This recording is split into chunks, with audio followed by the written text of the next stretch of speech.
Is Georgia even better? Is that possible?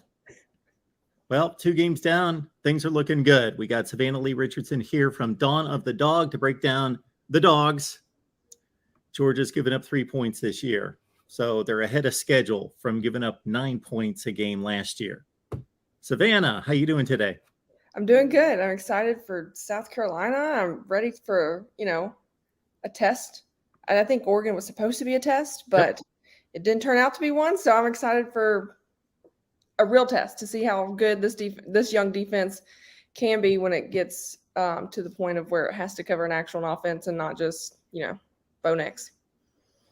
Well, I'm not going to sell Oregon as a great team by any stretch, but for everybody who came away from that game basically discarding what Georgia accomplished and saying, yeah, Oregon's trash, they're no good. I don't necessarily think that's the case either. I don't think you can recruit in the top 10 to 12 in the country. And I think it's going to be proven that Oregon's not great, may not win the conference, but they're a good team. I don't know that anybody else in college football comes close to dismantling that team, anything close to 49-3. So this is more about Georgia than Oregon. Oregon's probably about what we think they are. They're a 9-3 team. This is Georgia being that good. And so let's start there. Because that's the best example. Sanford, we got what we expected, and a lot of players got to play. And then we're looking at South Carolina. But, man, let's first look at the defense because of all the losses, the 5 NFL draft selections just in the first round. Who are some of the young guys, maybe some guys we're not necessarily familiar with, because obviously they have yet to give up a touchdown. So Georgia is super young on the defensive side of the ball. There's, of course, Jalen Carter, Nolan Smith, and Robert Beal, who are the top 3 in terms of that front 7, that, first and secondary level of the defense that people will know. But then there's Smile Mondon, who led the team in tackles last weekend with 4 and had 1.5 tackles for a loss. He's somebody that's really going to be good for Georgia at the inside linebacker position. Him and Jamon Dumas-Johnson, a.k.a. Pop. Those 2 guys right there are going to be your dynamic duo at the linebacker position because they kind of feed off each other the way that Quay Walker and Nakobe Dean did last year. They're just super young. But the funniest thing that I tell people is we all saw how fast that linebacker group was last year. This one's going to be faster by the end of the season just because they are a different breed. And that's just what they got recruited for, was their speed, but also their high football IQs. And that's kind of what makes me so excited about Smile is that high intelligent, high octane, just, instinctive nature that he has. And then you also have Malachi Starks in the secondary as the safety. He caught that first interception of the season and kind of just burst onto the scene. I really expect him to be a starter for the rest of the year as long as he keeps working the way that he is. You're talking about the stretched out the interception. Yeah, that superhero kind of stretch. Yeah. Mrs. Incredibles, if Mrs. Incredible had a son that did exactly what she did, kind of thing. And then you got Javon Bullard, you have Keely Ringo, Dalen Everett.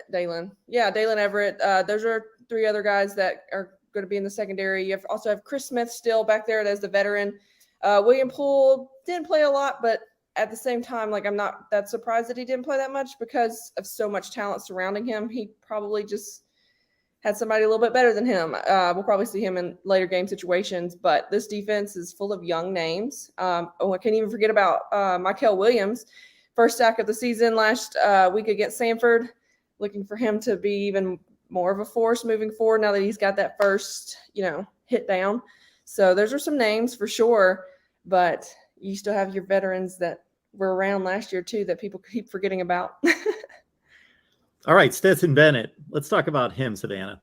So I always thought he was better than most people thought, and he was always better than all of us thought for all that time, because obviously people look at 3-star and walk on, and then they don't watch the play on the field. And then when he proved some things the last couple of years, I always thought, okay, if this guy could eliminate about 2 mistakes a game, those are what you really cost him at times, making about 2 bad reads, 2 bad decisions. And then I really thought that when he overcame what he overcame in the last 4 or 5 minutes of the national championship game, I said it all off season. I said, we may see a guy that has always been super confident, regardless of what everybody's telling him, super confident in his own abilities, but he proved something where he was hit with adversity. He was hit with a challenge. He was hit with something that, could have went the other way. And Kirby, to his credit, put the game in his hands, had him air it out a few plays, couple play action, deep throws to get his confidence back, put the game in his hands, and he delivered. And, you face Alabama when Georgia can't beat Alabama. You face a deficit with 4 or 5 minutes left in the game. You get hit with a questionable call that may decide the game. Everybody thinks it's lost. And you come back from all that when you're doubted anyway. I said it all off season. This guy may come back like supremely confident. Like he slayed the dragon. He did it. And, I ranked him like 6th or 7th best quarterback in the country, and people thought I was crazy. But here he is, throwing up dimes all over the place. 100+ yards the first 2 games.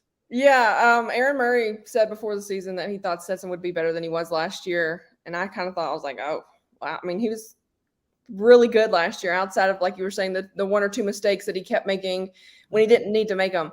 But the confidence that he has on the field right now, I haven't seen that out of him before. And I got to go to the Oregon game, sit in the press box, and seeing him live again for the first time since I didn't get the year I don't even remember. I don't even think I've seen him live like that. And his decision making is so more crisper. Like, it's just a night and day difference. That confidence is through the roof, but it's not cocky. He's very humble. He still works really hard. He sits in the film room Monday through Wednesday to make sure he knows what he needs to do. But anyone who thinks he's not one of the best quarterbacks in the SEC is just like has that 5-star biased, that 5-star sunglasses on, whatever you want to call it, because the kid's got moxie, the kid's got game, and he will outwork all of those other. Wow. I think he outworks all of the other quarterbacks. He sits number 2 in the nation, I think, right now. And no, excuse me. He's top 5 quarterback in the nation right now in terms of efficiency at 74% accuracy. I was trying to think. I was doing a story earlier, and my mind just went blank on his stats. But to have almost 1,000 yards through two games at almost 700, well, he's right almost at 700. It's incredible. I think he's had 300 yards in his last four of his last 5 games. So anyone who thinks he can't get 300 yards, anyone who thinks he can't throw over 20 times, like those narratives are in 2021. It's time to just put some respect on his name. I don't necessarily want to throw any Heisman hype at him yet, just because I'm one of those people that kind of want to stay humble about things before anything actually happens, because it's been 2 games. He hasn't even played a whole game yet. I think he'll play a whole game this weekend.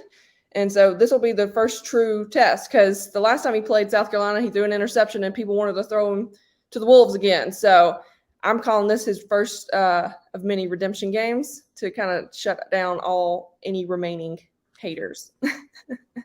Bryce Young made a play against Texas. It was the last touchdown pass of the game, and it was actually to the same end zone as the one I'm going to compare it to that Stetson Bennett made, where he basically, the defense surrounded him in the backfield. He's running around, he's crossing the field, and then he didn't have time, or just didn't have the time because of the rush to square his shoulders, and basically had to throw it across his body for a touchdown. And then Stetson Bennett, made basically the same play. Almost. I know people are going to comment about the very nuances of why the 2 plays and 2 throws were slightly different. I get that they weren't exact. But Stetson Bennett basically did the same thing. And if you had different jerseys and didn't know who the names were, people would have a different perspective on, Stetson Bennett made that play, Bryce Young made that play. It was the same play. So yeah, the guy can play, and he's a championship quarterback. So yeah, all respect to Stetson Bennett.